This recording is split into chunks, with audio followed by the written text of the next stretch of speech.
You're listening to an Airwave Media Podcast. Welcome to From Beneath the Hollywood Sign. If you love old movies, Hollywood history, or the golden age of filmmaking, you've come to the right place. This is the podcast that talks about amazing stories of Tinseltown from another era and fascinating conversations with writer-producer Steve Cubine and actress-writer Nan McNamara. So, Steve, did Ava Gardner and Howard Hughes have a good relationship? Well, they did until he dislocated her jaw. What? Well, don't worry. She hit him back with an ashtray. From Beneath the Hollywood Sign is the gin joint for you. Recorded in Chicago, Illinois, with your hosts, Ken, Matt, Neal, and Jeff. This is Triviality. The cream of the crop!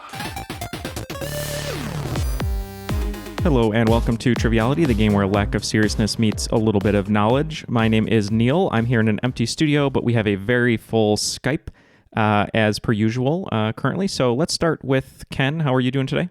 Just woke up. A little groggy, but we'll get there. Have you been playing any new games or trying to finish any campaigns? Yeah, I've been playing the Lord of the Rings Shadow of War and Final Fantasy 13 again. I've had all three of the Final Fantasy 13 games. I only played the first one, so I'm trying to work my way through those. Nice. That sounds good. And fellow gamer, I believe, still playing games, is Jeff. How are you doing today? I'm doing fine. How are you, Neal? I'm doing all right. Now, you're also a fan of Final Fantasy, aren't you? I am, yes. I do like the Final Fantasy series. And have you been up to anything new? Is work treating you okay? Yeah, work's been treating me okay. I still have to go in every day, but that's probably good for me. And but yeah, I just downloaded Red Dead 2, and Ken and I have been playing online, so that's been kind of fun. Oh boy, I can't imagine the hijinks you both get into in the desert. Sure, it's not pretty. Cowboys. Ken likes to be all like sneaky and stealthy, and I like to just go in guns a-blazing. So I could see that. So yeah, definitely, you guys are the new Butch Cassidy and Sundance Kid doing the hijinks of the West. That's right. Well, our third co-host here is not here, Matt. He actually is programming a new version of Zoom, which while you're Zooming with your coworkers, you're actually also watching the Tim Allen film Zoom about kid superheroes. So good luck to him on that, and hopefully things will work out for him, and we'll see what happens there. But I told him that's a multi-dollar idea. Yeah, it is. All the dollars out of his pocket to just rent Zoom on iTunes every time. We have special guests here who are going to be a contestant and a host. So we'll start with a contestant. We've been trying to get him on the show for a really long time. We're really happy to have him here, coming to us from Hampton, Virginia. He's a Cruiserweight Champion on Patreon, which we appreciate. And that's Alex Rojo. How's it going, Alex? How's it going, gentlemen? Happy to be here. Thank you for joining us. Why don't you tell us a little bit about yourself? Live out in Hampton, Virginia for about a year now. Was previously stationed in Germany for about 6 years. Married, got 2 dogs. Enjoy trivia on my off time. Awesome. Well, thank you very much for joining us. We know it's been a while, and we're excited to have you play. You're going to be playing with Jeff today, so we'll have to figure out a team name for you. So we'll get there soon. But our special guest host today, coming to us from Fort Thomas, Kentucky, he's an Intercontinental Champion on Patreon, which we appreciate, and that's Ryan Burrows. How's it going, Ryan? Hey, how's it going? Good to be here.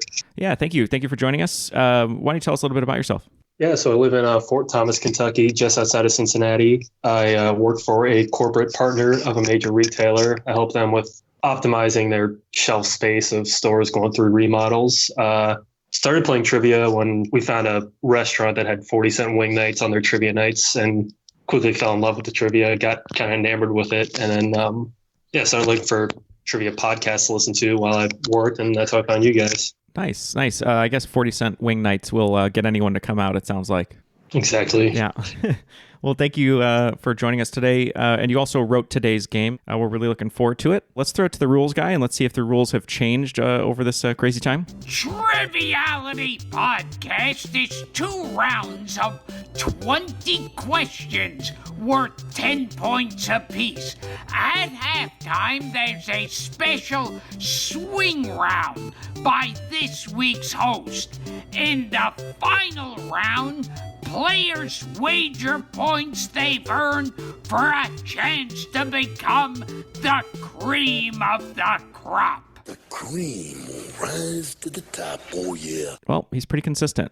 They're still the same. Still the It's same. reassuring to know that at least some things hadn't changed. Yeah, right. Exactly. He's forging on and staying the same. Well, Jeff, you and Alex are going to be teammates. Any ideas on names for your team? All right, so in honor of the fact that Ken and I have been playing Red Dead, or as we affectionately call it, the Horsey game, Alex and I have decided to be Team Cowboy Hijinks. Cowboy Hijinks. Neal, you want to be the Horsey game? Yeah, we'll be the Horsey game. I like that. All right, sounds good. Cool. All right, Horsey game versus Cowboy Hijinks. If everyone is good to go, Ryan, feel free to take over. All right, question 1, here we go. Although they're not related, the movie Mission Impossible 2 contains the same crowd sound effect as what 1999 video game, due to the filmmakers licensing the same 30-second recording as the game developer? I recommend this game if the movie looks too intense for you. All right, we're locked in. Alex, do you have any insight into this one? No, I think John Woo directed MI2. 1999, I guess that would be like 64 PlayStation era. Let's see, I'm trying to remember. Tycoon as an answer? I'm with it. Okay. Yeah, if you're comfortable going with it, I think I want to lock that in. It's just a guess, but That is a solid guess. We're just going to say Perfect Dark because he said if it's too intense, so I don't know. Saying that something is too intense for you is a common saying in this game. The correct answer is Roller Coaster Tycoon. Wow. Good one, Jeff. What a pull. Wow. Now, Jeff, did you often build roller coasters where there were no ends, so the carts would just fly off? Crashed horribly? Yes.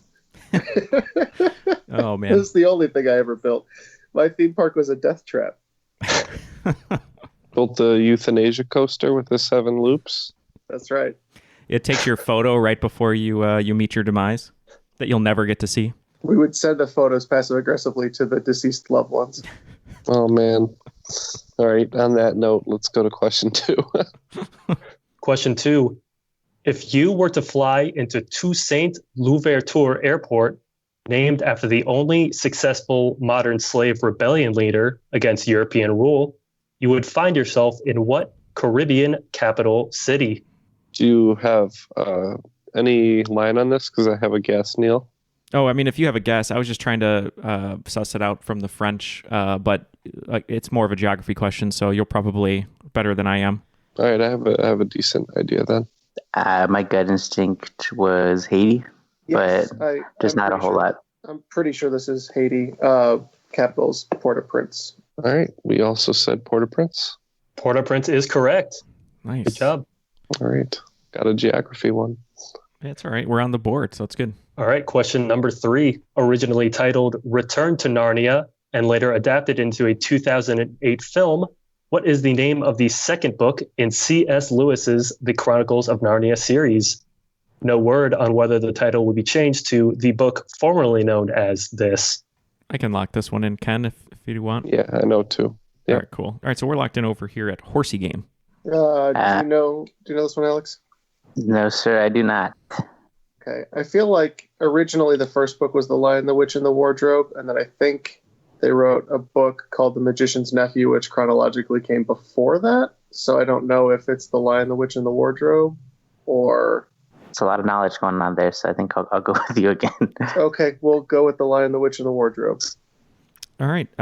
Well, if you went, especially by Ryan's last clue about the artist formerly known as, you'd get Prince, and one of the books in the series is called Prince Caspian, so that's what we locked in with. Yeah, surprisingly, this isn't the boy in his Horsey Game. Yeah, Prince Caspian is correct. Sorry, Alex, I missed the clue there. Should have gotten that one. I didn't have a whole lot there, so... All right, question number 4. At Least It Was Here by the 88 is the theme song for what NBC sitcom running from 2009 to 2015, a show that's streets ahead of most other shows at the time? Okay, so Jeff locked in, so we can go ahead and talk.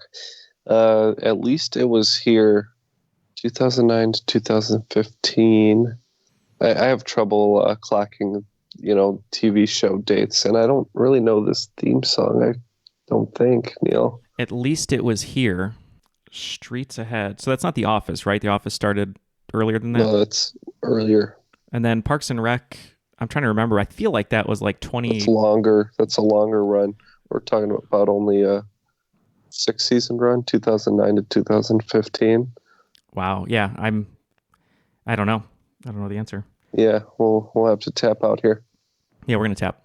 All right, Alex. If you're comfortable with it, I'm fairly positive that this is a show that had 6 seasons, but not a movie, and I think this is Community. Yeah, the catchphrase that Chevy Chase really tried to push was "the streets ahead." But yeah, I agree. Yeah, Community is correct. Oh man, that's See, why. that's one I should have gotten because I've seen all of Community, but that reference escaped me. Funny coincidence. I'm currently rewatching Community. And I know that theme song's terribly catchy too, but it's just been a little too long since I've heard it. So yeah, I've actually never seen Community, and I'm sure all the phrases that I've heard Chevy Chase say are definitely not streets ahead, but we can't say them on the program. So that's because they're streets behind. Yeah, right. Yeah. Question 5. Though it's seen some of the brightest minds the world has ever seen, the Ivy League has only produced 2 Jeopardy! College Tournament champions, one in 2014 and one in 2018. One has notable alumni, including Brooke Shields and Michelle Obama, and was originally founded by New Light Presbyterians to train ministers. The other is the alma mater of Emma Watson and Andrew Yang, and this school's college champion gave the "We Love You, Alex" Final Jeopardy response that went viral late last year. For 5 points each, name these 2 schools. I know one of them for sure, and I think I know the second one. So, okay. All right. I went through my brain. I think I got both of them correct, so I'm going to lock in. I believe Yang went to Princeton. And if I had to take a guess, I think Michelle Obama went to Brown. I'm not sure that that's a Ivy League school, though. Brown is definitely an Ivy League school. Yeah. Okay, so then that was my gut instinct. I was pretty certain about Andrew Yang, and then kind of a gut instinct on Brown from Michelle Obama. So which ones are we going with? Princeton and Brown, I believe. Okay, we're going to if you're going to agree with this. Yeah, I like it. Yeah, although I think they got there a little bit of a different way. I know Emma Watson went to Brown when I was visiting Providence. She was at school at the time, so I was trying to see if she was roaming campus with her Gryffindor robe. And then Brooke Shields, I knew, I wasn't sure about Michelle Obama, but I knew Brooke Shields had gone to Princeton. So I went Princeton and Brown. You guys both got it right. It is Princeton and Brown. But funny enough, you said Michelle Obama went to Brown and Andrew Yang went to Princeton, but it was actually the other way around. Michelle Obama went to Princeton and Andrew Yang went to Brown. But either way, it worked out.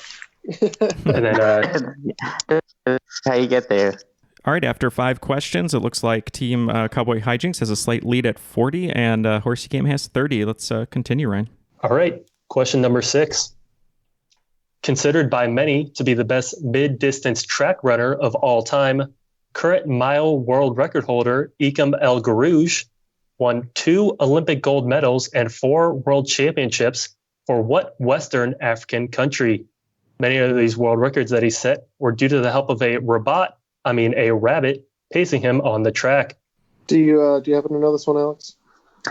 Rabat is obviously the clue. It's the city. I'm not 100% sure on the country. It sounds familiar though. Okay.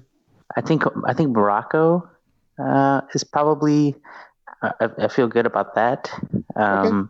Yeah, the only other one I could think of is I know there's a lot of distance runners that come from Nigeria, and I know that's Western African. There might be a decent sized Arabic speaking population there, but I don't know. I think if I had to pick between the two, especially by going with our thought process here, I think Morocco more than Nigeria. Yep, I don't have a good idea. So if you like Morocco, I'm happy to go with it. Morocco sounds good. Yeah, we didn't know. We were trying to think of countries in Western Africa, but just not good with geography. I just randomly said Ghana, so I have no idea. All right, yeah, so the hint was Rabat. It is the capital of Morocco. Nice. Oh, wow. Good pull by you guys. All right, number 7. The name of what defensive NFL penalty comes from an old French word that means to fasten on or to catch with a hook? Okay, we can lock in. All right, Alex. I was thinking this was encroachment. I don't know how you feel about that. Yeah, that's literally the only defensive penalty I could think of. So I think. I mean, there's like defensive offsides, but that's that's not like an actual term. Like it's all pretty. Doesn't sound French, so yeah. Okay, if you're happy with encroachment, we'll go encroachment. Yeah, that was the only French-sounding defensive penalty I can think of. So we went with encroachment. All right, you guys are both right. It is encroachment. Encroachement, or however you say it, I'm sure in French. I'm sure they're yelling it a lot at the TV.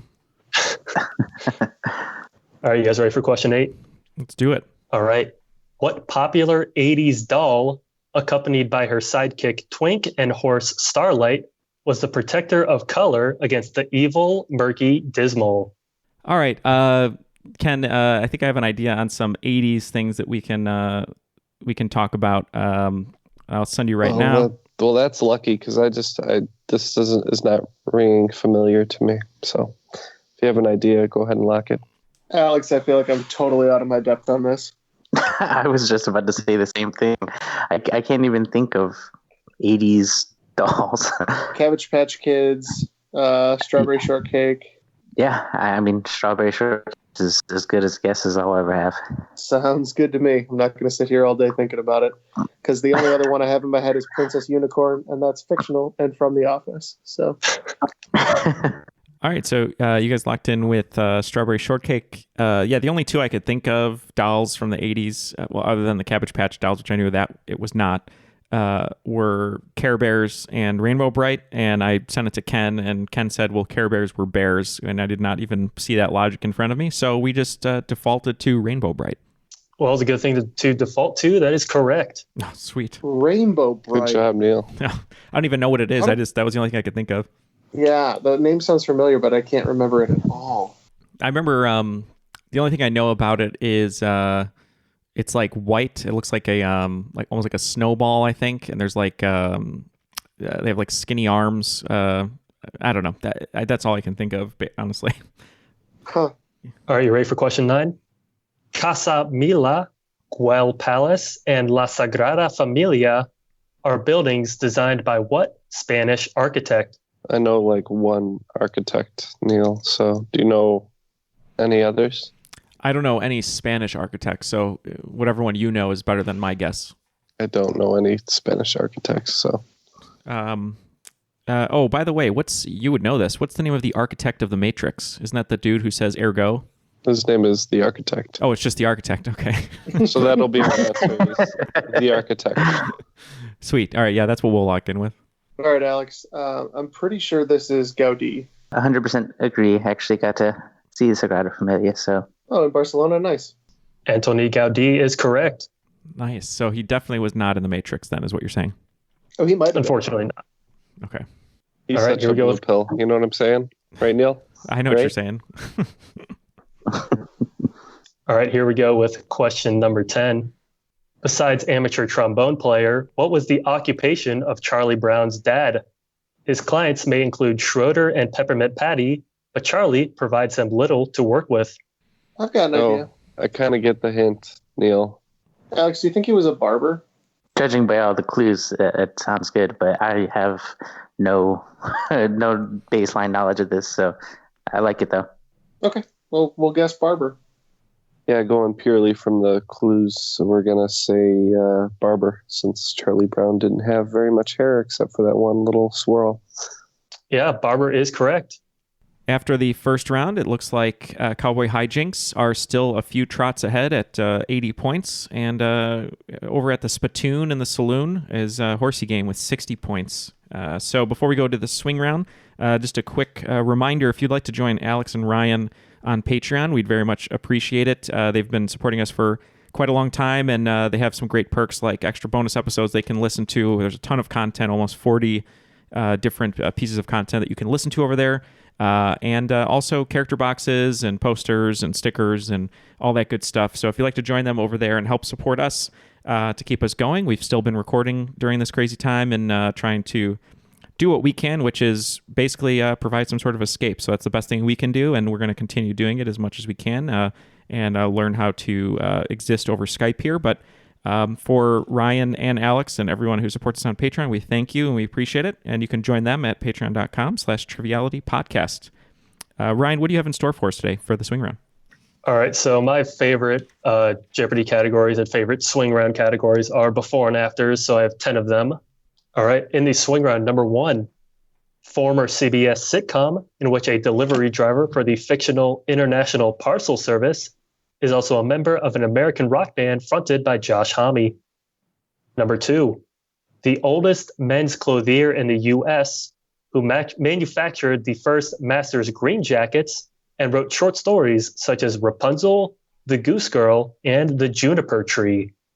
Number 3, Tarantino film in which John Ruth and his fugitive prisoner encounter one of the Christmas gifts that my true love gave to me. Number 4, 2012 John Green novel and eventual film where Hazel and Gus fall in love and read a daily newspaper dedicated to providing independent daily content concerning the members of the U.S. Armed Forces. Number 5, Pixar film in which an inventive ant is mistaken to be the Messiah.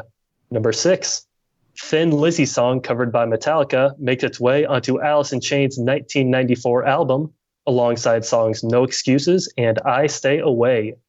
Number 7, name for Heavenly Lingerie brand model, that's a slang term for PCP. Number 8, first 2 initials of the British Army officer known as Lawrence of Arabia precede the traditional motto of the United States found on U.S. coins, meaning out of many, one, in Latin. Number 9, band who in 1995 tried to salvage a relationship by remembering breakfast at Tiffany's also tries to remember the Lee to George podcast that answers the question, what's the name of that song? And number 10, the Caped Crusader gets a blurred line singer as a new sidekick, and they tour as this duo.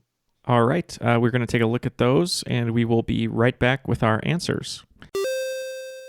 All the answers are locked in, so let's go back to Ryan for those clues one more time, and we'll give our answers. All right, number 1, the CBS sitcom in which a delivery driver for the fictional International Parcel Service is a member of an American rock band fronted by Josh Homme. What'd you guys come up with? Yep, this one was a show I think is one of Ken's top 5 shows of all time.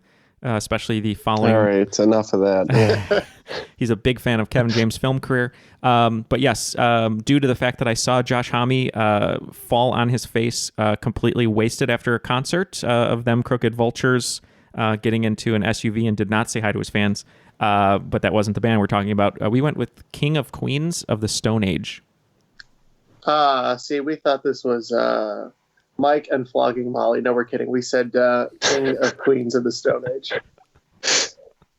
Yeah, King of Queens of the Stone Age is correct. All right, number 2, the oldest men's clothier in the U.S. who manufactured the first Masters green jackets and wrote short stories such as Rapunzel, The Goose Girl, and The Juniper Tree. This one took us a little longer to grab, but I think we got it, and we went with Brooks Brothers Grimm. We agreed. This was all Jeff. Top to bottom, Brooks Brothers Grimm. Brooks Brothers Grimm is correct. All right, number 3, Tarantino film in which John Ruth and his fugitive partner encounter one of the Christmas gifts that my true love gave to me. Yeah, this is the one that me and Neal spent the most time on because we just couldn't equate the gifts with the correct numbers. But I think we ended up with Hateful Eight, Ladies Dancing. So I'm going to give all credit to Alex on this because he reminded me right away that it was Hateful Eight. And then I had to do the entire song to get to 8 Maids of Milking. So we said Hateful Eight Maids of Milking. Yeah, watching Jeff struggle with the Days of Christmas song is pretty fun to listen to, but it is Hateful Eight Maids of Milking. Oh, yeah, I had geese a-laying, swans a-swimming, ladies dancing, basically everything except Maids of Milking until I went backwards through the whole song. Oh, man, Ken and I were having so much trouble trying to figure out. We got some of them, I think. We knew the 12, I think, was drummers drumming, but we knew all the gifts, but we couldn't figure out what numbers they correlated with. All right, number 4, 2012 John Green novel where Hazel and Gus fall in love and read a daily newspaper dedicated to producing independent daily content concerning the members of the U.S. Armed Forces. Yeah, this one, we knew the John Green book. We just assumed it was The Fault in Our Stars. I was assuming I know there's a John Sousa song, John Philip Sousa, called Stars and Stripes. So we said The Fault in Our Stars and Stripes. Yeah, Jeff got the Fault in Our Stars pretty quickly. And then, I kind of had to easy in on this one, but yeah, Stars and Stripes. So Fault in Stars and Our Stripes. Yes, Fault in Our Stars and Stripes is correct. Number 5, Pixar film in which an inventive ant is mistaken to be the Messiah. We were looking on the bright side of life for this one, for Bug's Life of Brian. Yeah, got to give credit to Alex on this one. I knew A Bug's Life, and he reminded me of Life of Brian, a film that neither of us have seen, but we said A Bug's Life of Brian. A Bug's Life of Brian is correct. All right, number 6, Thin Lizzy song covered by Metallica makes its way onto Alice in Chains' 1994 album, alongside songs No Excuses and I Stay Away. Yeah, we realized that we couldn't come up with another Alice in Chains album besides Dirt, so we couldn't really get there on this one, so we're out. I'm a pretty big fan of Thin Lizzy myself, so I'll be upset if we didn't come to this one. But Jeff was able to say Jar of Flies as the album. And then I believe Whiskey Jar is a Thin Lizzy song, so Whiskey Jar of Flies. I'll give you credit for this one. It's Whiskey in the Jar of Flies. All right, number 7, name for the Heavenly Lingerie brand model. That's a slang term for PCP. Yep. This one, I think I got pretty quickly. We went with Victoria's. We went with Victoria's Secret Angel Dust. Yeah, you're going to hear the same thing from us. We said Victoria's Secret Angel Dust. And Victoria's Secret Angel Dust is correct. All right, moving on to number 8. First 2 initials of the British Army officer known as Lawrence of Arabia precede the traditional motto of the United States found on U.S. coins, meaning out of many, one in Latin. Yep, it's T.E. Lawrence, so we're going with T.E. Pluribus Unum. We got the same answer, T.E. Pluribus Unum. That is correct. Good job. All right, number 9.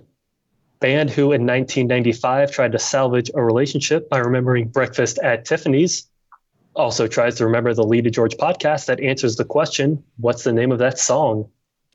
Yep, seen this video on VH1 many times over the years, especially pop-up video, and we went with Deep Blue Something Something Birds. I forgot about pop-up video. Yeah, we agree. Lee's a friend of the show, so we knew that was Something Something Birds, and we remembered Deep Blue Something, so Deep Blue Something Something Birds.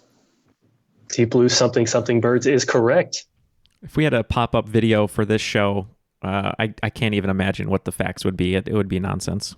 All right, and number 10, the Caped Crusader gets a Blurred Line singer as a nude sidekick, and they tour as this duo. That is Batman and Robin Thicke. We came to the same answer, Batman and Robin Thicke. Batman and Robin Thicke is correct. After the swing round, it looks like the scores are a little bit tighter. A Horsey game is up to 100, so we're going to at least break that. And the team of Cowboy Hijinks, or what I like to call my vacation, is 130 going into the second round. And for all of you who would like to interact with some of our listeners, with us, please join us over at The Crop on Facebook.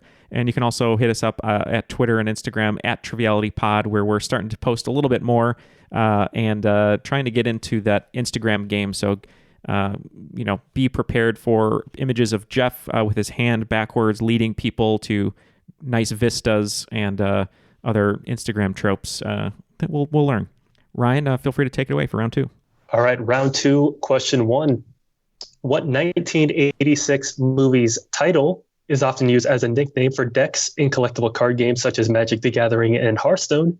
They use a single copy of each card due to a famous quote in the film. So, Ken, you know Magic. Yeah, I can't quite remember what they call these decks. Jeff, are you locked in? Do not play this format. I think I know what he's talking about, but I don't quite know if it's right. Yeah, I have a guess. I know it's a 1986 movie. I just watched it. I doubt that there's a game deck called this, but we can lock in with it. The Magic the Gathering format, that's a singleton format, it's referred to as a singleton format, but it's called Commander. And so I wonder if I'm really bad with coming up with the time frame of movies. I was trying to think of something that would have to do with games and have like a famous quote. And then I don't know if it was 86, but like War Games, like the Matthew Broderick movie. But I'm coming from the movie where there's not a whole lot of hints. So you're coming at it from the deck. So I'm down to go with whatever you were leaning towards. Yeah, I don't know. Just really bugging me because I obviously am a huge Magic the Gathering fan. Commander has a nickname, and it's Commander is the nickname. Originally, the format was called Elder Dragon Highlander, and so I wonder if Highlander's the movie. Ooh, there can only be one. Only one may stand is the thing from that, I think, because one of the podcasts I listen to, they mention that all the time. Yeah, there can only be one is the Highlander. So get there. Yeah, so we're gonna go Highlander.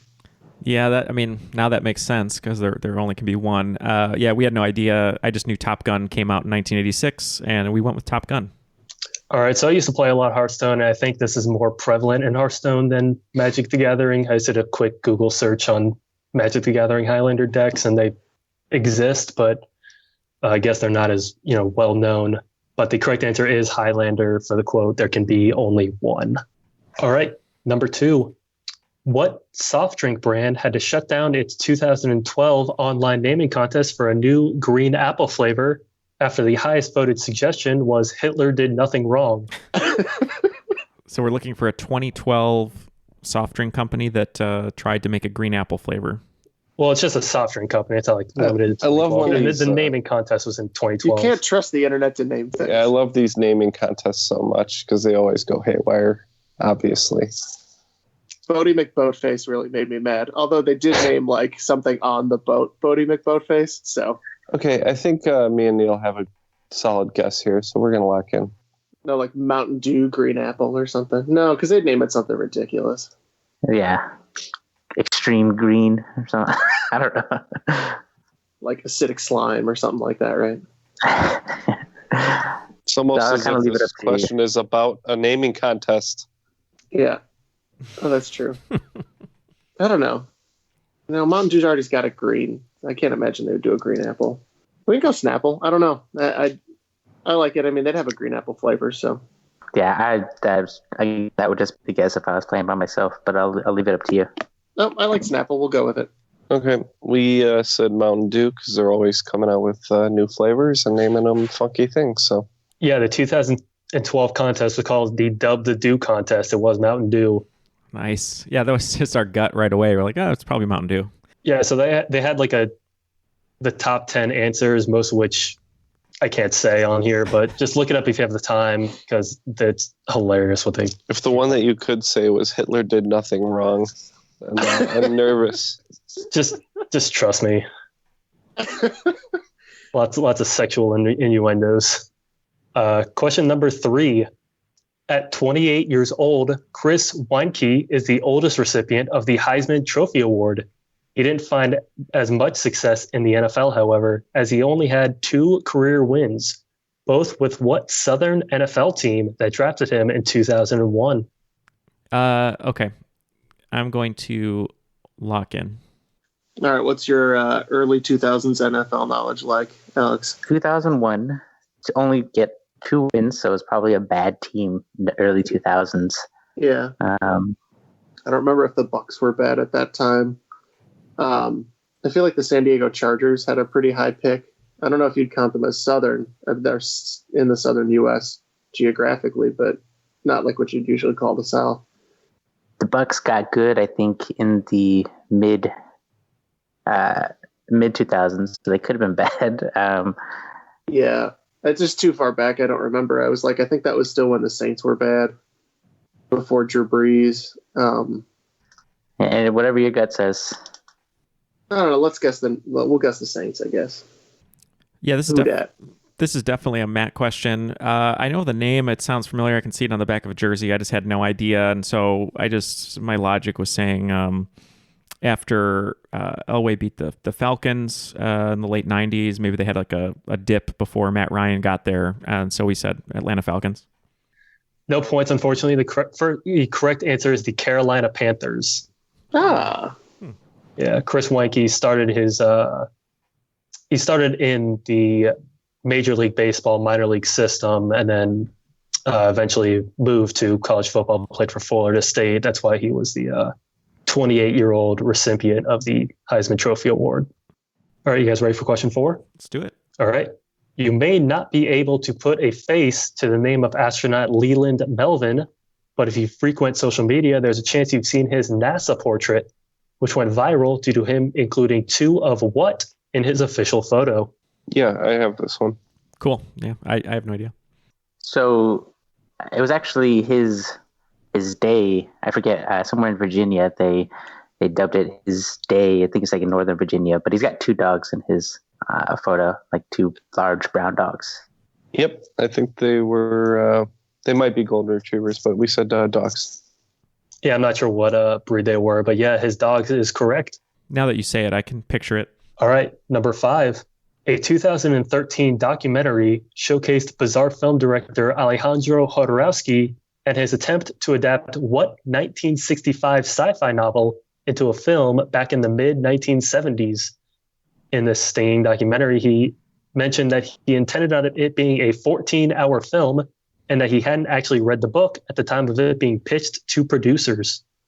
Okay, me and Neil have an idea here, so we're going to lock in with our guess. I'm trying to think of 1965 sci-fi books. Alex, do you have any idea on this? Again, I'm not really certain on the timeline. I know that it was a fairly old book, and I know that it's been attempted to be adapted many times, especially with the upcoming Denis Villeneuve. So I was going to go Dune, but I'm not super familiar with the documentary. It's just I know that that's like a huge sci-fi novel that has been attempted to be made several times. That sounds good to me. I'm totally out of my element on this one. Okay. We also said Dune due to its notoriously difficult reputation as being hard to adapt. But, if you try to read Dune, you get in there and you start reading it and you just keep reading it, and it takes a long time to read. You know what I mean? Yeah, Sting knows how that is. He was in the movie too. So he's still in the movie, honestly. Well, Dune is the correct answer, yes. All right. I totally forgot about that little Sting clue. I didn't hear it the first time. Yeah. I didn't actually get that. Paul McLaughlin told me to put it in, so. Well, yeah, you can look it up later. And yeah, exactly. Yeah. All right, question number 6. Isle of Man is a self-governing British crown dependency with quite the interesting flag. In 1932, Isle of Man abandoned the Union Jack in favor of a flag showing a triskelion of what body part? Yeah, Alex, we can lock in. Is this like the arms? I don't know. I'm not very good at vexillology. I've heard the word triskelion before, but I don't know exactly what it refers to. But I could imagine there's 3. So maybe like 3. It is the name of a magic card. Oh, 3 arms or 3 legs. I think arms. 3 arms. Okay. Yeah, so it's the Goro of flags. Yeah, right. That's a good reference. That's fine with me. Alex, I believe these are 3 legs. All right. Leg is correct. Shoot, I was so close. I was like right there. You got the body Yeah, they've part. got like shoes on. It looks like a pinwheel of like running almost. Yeah. Like Sting, I was right there, but then I just backed off of there. All right. Question number 7. What band formed in 2006 got their name from a mentally disturbed and possibly not well-rested man repeating an odd phrase over and over while he approached the members after a show? I've heard this before. I don't have anything in my mind at the moment, but I've heard this story. Because recently for Jason's Twitch thing, I did a swing round of band name origins. So this was one of the ones I read. All right. Yeah, I have no idea on this one. So yeah, we can tap. Initially, it doesn't go with the clues, but I was like, Arctic Monkeys. I was curious, like, where the hell did they come up with Arctic Monkeys? It seems like something a crazy person would talk about. Well, I don't know. I mean, that's something about the same time. Yeah, we don't quite know, but Arctic Monkeys sounds kind of bizarre, so we're going to go Arctic Monkeys. Yeah, unfortunately, Neil, I couldn't come up with this, so we're just going to have to tap out here. All right, maybe this hint was a bit too difficult to extrapolate on, but Not Well Rested referred to the song Ain't No Rest for the Wicked. The guy kept telling them to cage the elephant. That's right. Oh, that makes sense. All right, question number 8. Extracts from what plant's fan-shaped leaves are used to treat and prevent dementia, memory loss, and pain caused by too little blood flow, despite little to no clinical evidence? I think I can lock in. Okay. I don't know this one. I'm trying to think of stuff that I know is untested. Yeah, I wish I gave you more help, but I kind of have nothing, nothing right now. The only thing I could think of is like maybe a hydrochloroquine. Right. No, I was thinking maybe like CBD is one of those things that like nobody's really tested. So cannabis is like fan shaped, I guess. But Every time Trump does that, it just reminds me of Contagion with Forsythia. Jude Law just starts like peddling his fake drug. You want to go with that? It's better than I would have come up with. Cannabis? Sure. All right, I think when you say fan-shaped, you're referring to the ginkgo tree. Yes, ginkgo is correct. That makes a lot of sense. Nice. Ginkgo biloba, is that what that is? Yeah. Yep. Yes. All right, Ginkgo biloba, the honorary cousin of Rocky. If you ever get a chance to eat a ginkgo bean, I don't recommend it. You've eaten a ginkgo bean? Ginkgo seed. Yeah, it tastes horrible. Just like raw? You just like popped it in? No, it was in a dish. It was in a Japanese dish. They do smell terrible. They smell terrible, and they also taste terrible. Wow. Hot take on the ginkgo. All right, number 9. GT Dave's Living Foods Company owns roughly 40% of the market for what popular health-conscious product? Let's say kombucha. Yeah. I don't think so, though. Yeah, I don't think so either. But yeah, we'll lock in with kombucha. I'm not a very health-conscious person, Alex, so I don't know what you think about this. Just the first thing, kind of like major companies that are health conscious, especially in the past couple of years, I was thinking the Beyond Meat, the all plant-based burgers. I know that company's been kind of booming lately. Yeah, that's true. But I'm trying to think of, they own 40% of the market for like a product. So I don't know what the product is. Would it just be like alternative, like a plant-based burgers? Is that what you're thinking? Yeah. We can go with that. Okay. And we locked in with kombucha? Yep. Kombucha is correct. Oh, no way. Oh my gosh. Nice, Ken. That's how I felt with Roller Coaster Tycoon. I was just like, no, that can't be right. Really? I've not heard of that. I'll have to look that up. Maybe it'll look familiar. All right, last question, right? All right. Question number 10. Lamb, or L-A-M-B, is the Japanese-inspired fashion and scent line by musician Gwen Stefani, as well as the name of her first solo studio debut album. The acronym apparently encompasses everything that Gwen Stefani stands for. So what does the acronym LAMB stand for? Yeah, I think I have a guess. I was a big No Doubt fan. Tragic Kingdom's one of my no doubt. Tragic Kingdom's one of my favorite albums. And I kind of followed her when she went solo, not as much, but I have a guess. So let me. Yeah, it's been a good 20 years since I've cared what she was doing. So, all right, whatever Neal thinks, we're locked in. Yeah, we're locked in. You're from California, so maybe it's Los Angeles. Okay, Los Angeles.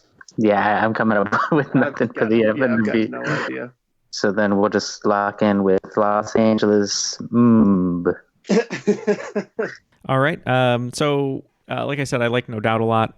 And when Gwen Stefani went solo, I made sure to get her album. The reason I kind of remember, I don't even know if this is correct, is she had a song on there called Rich Girl, which was using a sample of Fiddler on the Roof, which I was in.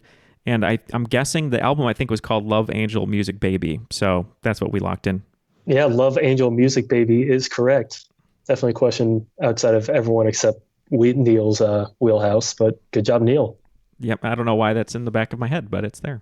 I thought Neal might know that one.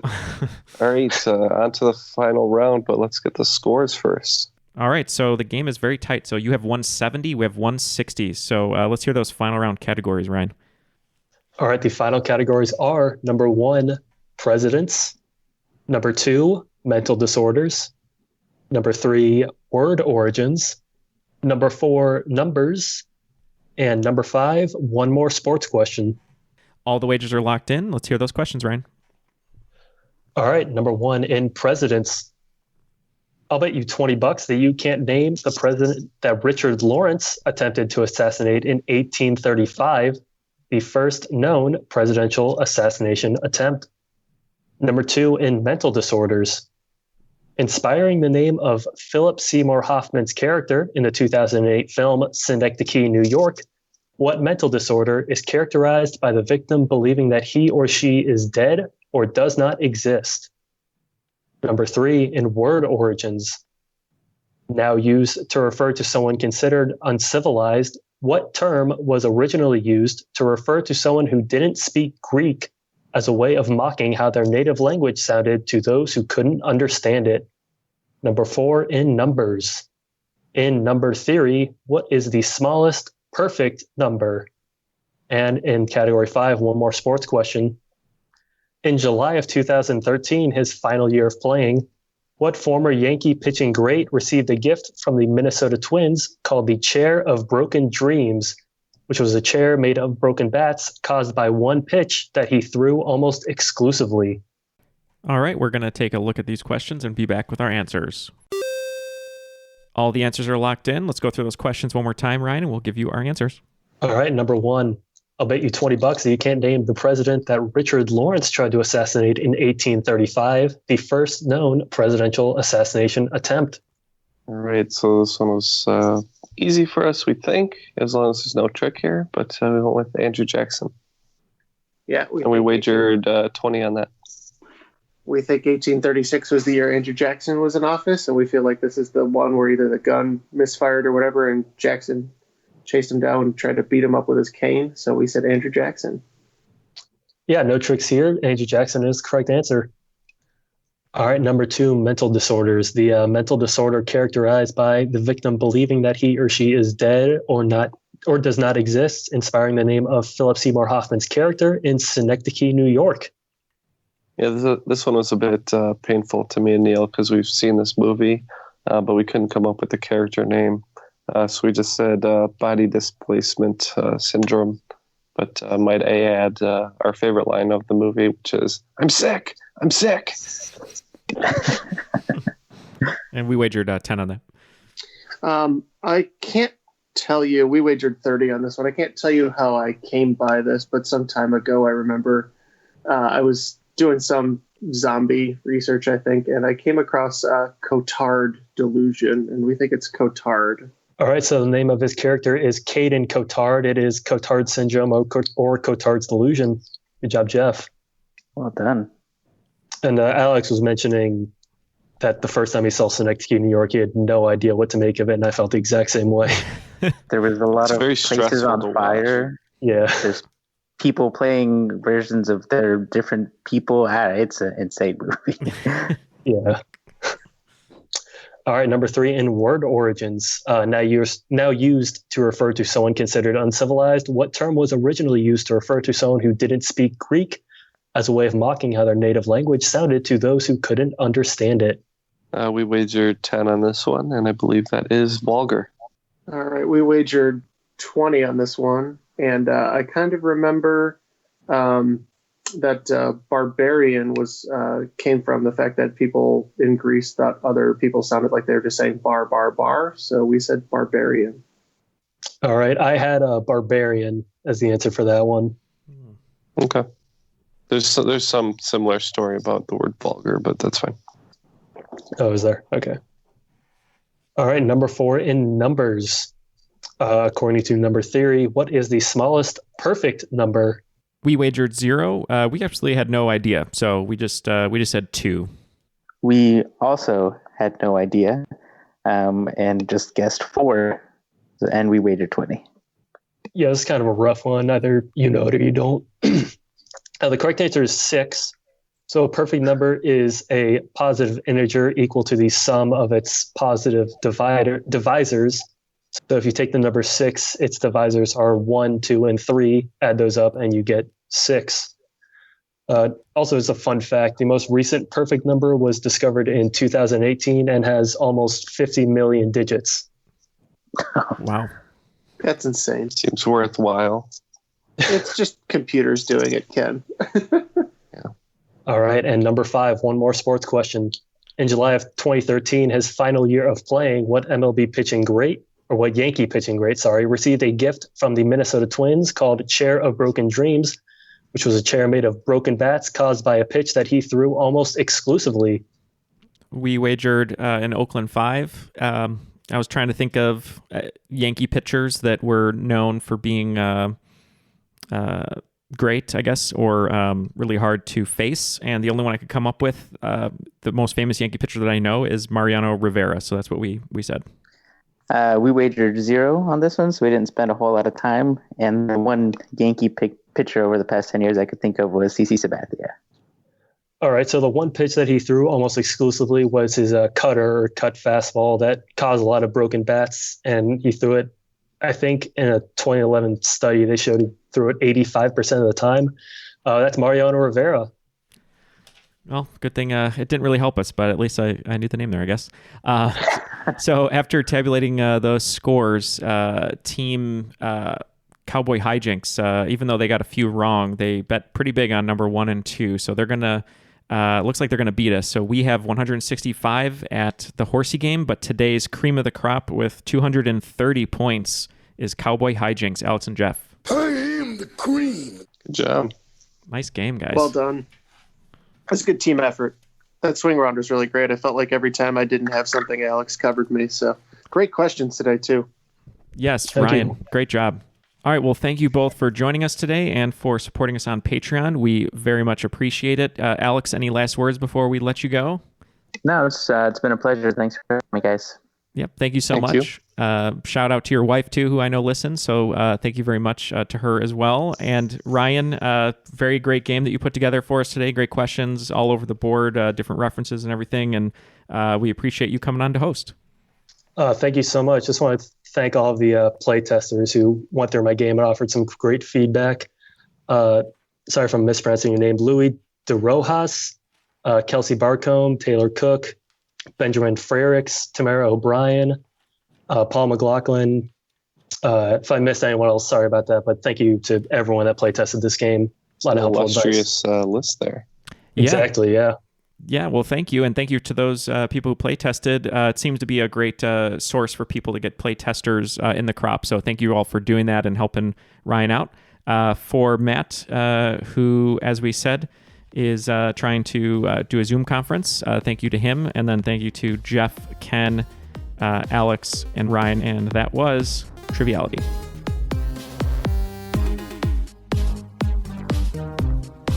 And knowing Jeff, of course, he got the feet reference there on the flag, so he's like QT. They're full legs, bent at the knee. All you care about is the feet, though.